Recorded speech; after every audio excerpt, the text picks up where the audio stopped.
মনে করেন যে গাড়ি না চলাতে পারি তাহলে আমরা কি করে খামো? এখন তো বগুড়ার পৌরসভার লোকে যদি গাড়ি চালায় তাহলে গাড়ি তো থাকবি না, তো তাহলে প্যাসেঞ্জার হাঁটা যাবি, পায়ের বীজ ধরবি, ইলটি হাঁটা বেরোচ্ছি না, মানে কঠিন অবস্থা, এমনভাবে মারামারি হবি। 8 ঘন্টা ওই 12 ঘন্টা ডিউটি করে যে টাকা কামাই করবি, ওই 8 ঘন্টায় সে টাকা কামাই করতে পারবে, এতে তো আমি খুশি। বগুড়া উত্তরবঙ্গের একটি গুরুত্বপূর্ণ বাণিজ্যিক শহর, কিন্তু সম্প্রতি এই ছোট্ট শহরটির প্রাণকেন্দ্রে দেখা দিয়েছে ভয়ঙ্কর যানজটের সমস্যা। অতিরিক্ত ব্যাটারি চালিত অটোরিকশা, ইজি বাইক ও বিভিন্ন যানবাহনের ভিড়ে নগরবাসীর চলাচল এখন নাভিশ্বাসের মতো কঠিন হয়ে উঠেছে। এই সমস্যার সমাধানে বগুড়া পৌরসভা নিয়েছে এক যুগান্তকারী উদ্যোগ। রং কোড পদ্ধতি চালু করা হচ্ছে। এখন থেকে সব ব্যাটারি চালিত রিকশা ও অটোরিকশা 2 রঙে ভাগ হয়ে চলবে। একদিন লাল রঙের, পরদিন সবুজ রঙের যানবাহন চলাচল করবে। এই যানজট নিরসনের জন্য বা প্রশমনের জন্য, জনগণকে স্বস্তি দেওয়ার জন্য আমরা এই অটোগুলোকে কালার করে যাতে সাপোজ একদিনে 20,000 যদি নামে, তাহলে দেখা যাচ্ছে যে ছোট্ট শহরে ব্যাপক যানজট সৃষ্টি হচ্ছে। এই কারণে এইটা প্রশমনের জন্য আমরা কালার করে দেব। আমরা ইতিমধ্যে প্রায় 8,500 আইডি কার্ড সংগ্রহ করেছি, যাদের বাড়ি পৌরসভায়। আমরা বাইরেরগুলো নিয়ে প্রাথমিকভাবে আমরা পৌরসভার যে সব অটো রয়েছে সেগুলি কালার করে 50-50 করে, আজ হয়তো সবুজ কালার চললো, কালকে লাল কালার চললো, এইভাবে আমরা ভাগ করে দেব যাতে যানজটটা নিরসন হয় বা প্রশমন হয়। আপাতত প্রাথমিক আমাদের এই উদ্যোগটা রয়েছে এবং এটা আমরা আগামী 2-1 দিনের মধ্যে আমরা কালার শুরু করে দেব। জীবিকার তাগিদে হয়তো গরিব মানুষ বা জীবিকার তাগিদে কেউ একটি অটো চালাচ্ছে, সেটা ভিন্ন কথা, কিন্তু কেউ ব্যবসায়িক উদ্দেশ্যে আপনার 100টা 50টা অটো কিনে সে বিভিন্ন লোক দিয়ে চালাচ্ছে, এই বিষয়টাকে আমরা হয়তো ওইভাবে, কারণ একজনকে আমরা 100টা পারমিশন দিতে পারবো না। একটা আইডি, যে কারণ প্রাথমিকভাবে আমরা সিদ্ধান্ত নিয়েছি যে একটা আইডি এগেনস্টে আমরা একজনকেই চালানোর অনুমতি দেবো না।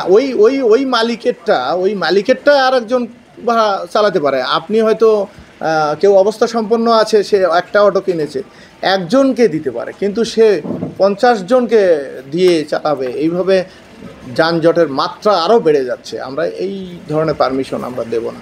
যানজট কমলেও এই নতুন নিয়ম বাস্তবায়ন নিয়ে চালক ও মালিকদের মধ্যে উদ্বেগ বিরাজ করছে। তাদের প্রধান উদ্বেগ জীবিকা ও কিস্তি পরিশোধ নিয়ে। মনে করেন যে গাড়ি না চলাতে পারি তাহলে আমরা কি করে খামো? এখন যদি সদরেরই খালি যদি কাঠ হয়, নাইসে হয়, তা আমাদের অবস্থাটা কি হবে? আমাদের তো কোনো কর্ম নাই, এই কর্ম ছাড়া। সেই নিয়মে অনুযায়ী গাড়ি চলান লাগবে, না হলে বাড়ি গিয়ে বসে থাকা লাগবে। দুদুল বগুড়া শহরের গাড়ি যদি চলে, তাহলে কোনো শহর চলে এরকম, ঢাকা শহরের গাড়ি, আমরা ঢাকার গাড়ি চালাইছি, তাহলে ঢাকা শহরের লোক গাড়ি চালা পারবি আর শহর চলবে ঢাকা শহরের গাড়ি দেয়।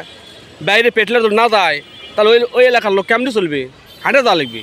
এখন যদি বগুড়ার পৌরসভার লোকে যদি গাড়ি চালায় তাহলে গাড়ি তো থাকবি না, তো তাহলে প্যাসেঞ্জার হাঁটা যাবি, পায়ের বীজ ধরবি, ইলটি হাঁটা বেরোচ্ছি না, মানে কঠিন অবস্থা, এমনভাবে মারামারি হবি।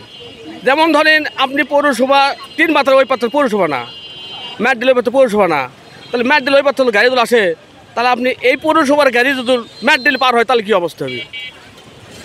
ধরেন সাপোজ, তাহলে ওনারা কি ছাড়বি? মারামারি, অশ্লীল মারামারি হয়ে যাবে, মারামারি হবে, কিন্তু ভীষণ মারামারি হবে। এই পৌরসভা কোনো দেশত এরকম চলে না নিয়ম, কিন্তু বগুড়া আমাকে এইরকমকে না, এরকম এর নিয়ম ঠিক না, তো এই নিয়ম ঠিক না। যার গাড়ি নিজস্ব, আমার গাড়ি নিজস্ব, যদি বললে নিজস্ব গাড়ি যার, তাকে নাম্বার দিব তাহলে ঠিক আসলো, কিন্তু নিজস্ব গাড়ি দিবে না, পৌরসভার লোক গাড়ির নাম্বার দিবে, তাহলে আমরা কী করবো? না সদর না, তো আমরা কাহালু। আর এই নিয়মে চলবেই না বগুড়া শহরত, এই নিয়মে গাড়ি চলবে না। এটা পৌরসভা যে উদ্যোগ নিয়েছে এটা ঠিক না। আপনি রাস্তার ব্যবস্থা নেয়, রাস্তা ভাঙ্গা চুরে, রাস্তা বড় করুক, গাড়ি তো হবেই। শহরত গাড়ি না থাকবে তার কোন জায়গায় থাকবে? 2 কালার যখন গাড়ি করবে, 8 ঘন্টা পর গাড়ি চেঞ্জ হয়ে যাবে, তখন আমি জাম মুক্ত হয়ে যাবে, গাড়ি অর্ধেক হবে, মানে সবসময় দৌড়ের উপর থাকবে গাড়ি।